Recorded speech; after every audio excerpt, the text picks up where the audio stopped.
Good morning. Oh man, I'm excited about this. It is a pleasure to be with y'all. I guess most people who know me as a musician. I've been traveling around the world performing for about 2.5 decades now, and that continues to be a significant part of what I do. In recent years, though, I've been getting more and more invitations to keynote conferences and lead workshops, and now that's actually about half of what I do professionally. I get to have 45 minutes of your life.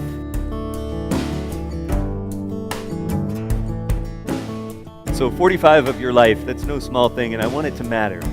I like to talk with people about narratives of social change, the stories we tell and believe about how the world changes and how it doesn't. We've got these two mythologies. We've got hero narrative, and we've got movement narrative. But the hero narrative is the one we believe. They're special, and they're different from us. They're heroes, and we're not.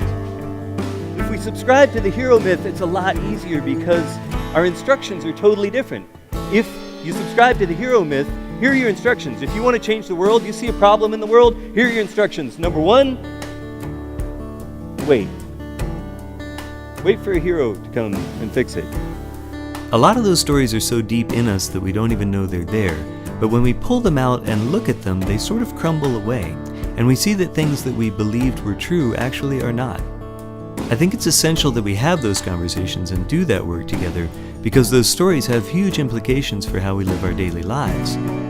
They did not teach me in school that Rosa Parks was a day-in, day-out activist, that she had been the secretary for the NAACP in Montgomery for 12 years before she was arrested.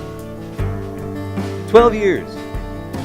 Day in, day out, doing the dramatic, heroic work of keeping minutes in meetings. I run into so many good people who want to have a positive impact, but for various reasons don't believe they can, or just don't know where to start. My job is to help people discern what's actually possible and where they might want to start and what they might be called to work on. I want to suggest to you that it's the wrong question. What's most important is the wrong question. The question we need to ask ourselves and each other is, what am I called to? What's for me to do?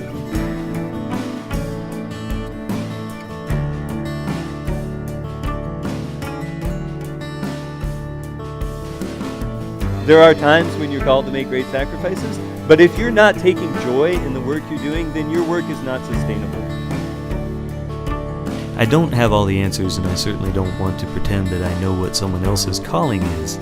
What I can do, though, is share some stories, ask some questions, and offer some ways of looking at things that have been useful to me in my own wrestling with these sorts of questions, in the hope that they're useful to other people as well. If you think you can fix the world, you probably are a bit naive.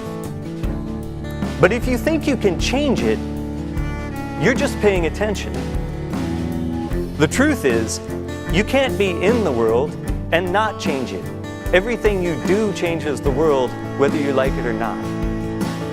And the small changes very often add up to big ones. So the question for us, the question that remains, is which changes are we going to make?